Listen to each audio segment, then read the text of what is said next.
Hi dears, അസ്സലാമു അലൈക്കും. എല്ലാവർക്കും നമസ്കാരം. പുതിയൊരു വീഡിയോയിലേക്ക് എല്ലാവർക്കും സ്വാഗതം.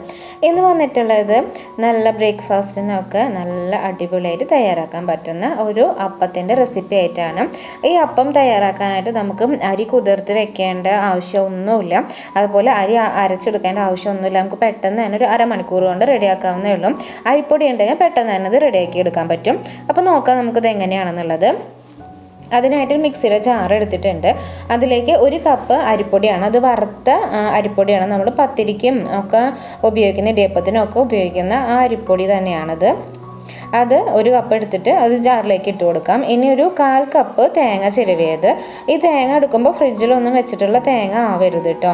നമ്മൾ ചിരകിയിട്ട് ഫ്രിഡ്ജിലൊക്കെ വെച്ചിട്ടുണ്ടാവുമല്ലോ തേങ്ങ, അതെടുത്ത് പുറത്തേക്ക് വെച്ചതിന് ശേഷം തണവൊക്കെ മാറിപ്പോയതിന് ശേഷം മാത്രം ഉപയോഗിക്കാൻ പാടുള്ളൂ. ഇനി 1/2 കപ്പ് ചോറ് കൂടി ഇട്ട് കൊടുക്കാം. ഇനി ഇതിലേക്ക് 1 ടീസ്പൂൺ പഞ്ചസാര, 1 ടീസ്പൂണാണ്, ടേബിൾ സ്പൂൺ അല്ല, 1 ടീസ്പൂൺ പഞ്ചസാര ഇട്ട് കൊടുക്കണം. ഇനി ആവശ്യത്തിനുള്ള ഉപ്പ്, 1/2 ടീസ്പൂൺ ഉപ്പാണ് ഇട്ട് കൊടുത്തിരിക്കുന്നത്. ഇനി ഒരു 3/4 ടീസ്പൂണോളം ഈസ്റ്റ് ഇട്ട് കൊടുക്കണം. ഇൻസ്റ്റൻറ്റ് ഈസ്റ്റ് ആണ് കേട്ടോ. ഇത് തന്നെ ഇട്ട് കൊടുക്കണം, എങ്കിലാണ് അത് കറക്റ്റായിട്ട് ഒരു അരമണിക്കൂറിൻ്റെ ഉള്ളിലൊക്കെ ഒന്ന് നന്നായി പൊങ്ങി വരുള്ളൂ. ഇനി ഇത് അരച്ചെടുക്കാൻ ആവശ്യത്തിനുള്ള വെള്ളം, നമ്മൾ വെള്ളപ്പൊക്കെ അരച്ചെടുക്കാൻ ഉപയോഗിക്കുന്ന അത്രയും വെള്ളം മതിയാവും. ആ ഒരു കൺസിസ്റ്റൻസി തന്നെ മതി. ഇപ്പം ഞാൻ 1 കപ്പ് വെള്ളം എന്തായാലും ഇതിനെ അരച്ചെടുക്കാനായിട്ട് ഉപയോഗിക്കുന്നുണ്ട്. ആദ്യം ഇതൊക്കെ കൂടി ഒന്ന് ഇളക്കി യോജിപ്പിച്ച് കൊടുക്കുക. ആ അരിപ്പൊടിയൊക്കെ അടിയിലാണല്ലോ ഒക്കെ എടുക്കുന്നുണ്ടാവുക. അപ്പോൾ അതൊക്കെ കൂടി ഒരു ടീസ്പൂൺ വെച്ചിട്ട് ഒന്ന് ഇളക്കി യോജിപ്പിക്കാം. അതിന് ശേഷം നമുക്ക് ഒന്ന് അരച്ചെടുത്തതിന് ശേഷം പിന്നെ ബാക്കി വെള്ളം കൂടി ഒഴിച്ചു കൊടുക്കാം. ഇപ്പോൾ ഒന്ന് അരച്ചെടുത്തതിന് ശേഷം ഫുള്ളായിട്ട് അതൊന്ന് തിക്കായിട്ടാണ് വന്നത്. അപ്പോൾ ഞാൻ ബാക്കി വെള്ളം കൂടി ഒഴിച്ചു കൊടുത്തിട്ടുണ്ട്. അങ്ങനെ ഒരു 1/4 കപ്പോളം വെള്ളം വേണ്ടി വന്നിട്ടുണ്ട്. ഇത് ഈ ഒരു കൺസിസ്റ്റൻസിയിൽ കിട്ടാനായിട്ട് നമ്മൾ ശരിക്കും വെള്ളപ്പൊക്കെ ഉണ്ടാക്കിയെടുക്കുന്ന ആ ഒരു കൺസിസ്റ്റൻസി തന്നെ മതി. ഇനി ഇതൊരു അരമണിക്കൂർ നേരത്തോളം ഒന്ന് റെസ്റ്റ് ചെയ്യാനായിട്ട് വെക്കുക. ഈ ഈസ്റ്റൊക്കെ ഒന്ന് വർക്കിംഗ് ആവണം. അതിന് ശേഷം നമുക്ക് എടുത്തിട്ട് പെട്ടെന്ന് തന്നെ അത് റെഡിയാക്കി എടുക്കാനായിട്ട് പറ്റും. അപ്പോൾ ഇത് വെള്ളപ്പച്ചട്ടിയിൽ തന്നെ ഒന്ന് റെഡിയാക്കി എടുക്കാം. എൻ്റെ കയ്യിൽ വെള്ളപ്പച്ചട്ടിയുടെ കോട്ടിംഗ് ഒക്കെ ഒന്ന് പോയ കാരണം കൊണ്ട് ഞാൻ നോൺ സ്റ്റിക്കിൻ്റെ വേറൊരു പാൻ വെച്ചിട്ട് അതിൽ തയ്യാറാക്കി എടുക്കുകയാണ്. അപ്പോൾ വെള്ളപ്പച്ചട്ടിയിലാകുമ്പോൾ ശരിക്കും വെള്ളപ്പത്തിൻ്റെ ആ ഒരു ഷേപ്പിൽ തന്നെ നമുക്ക് കിട്ടും.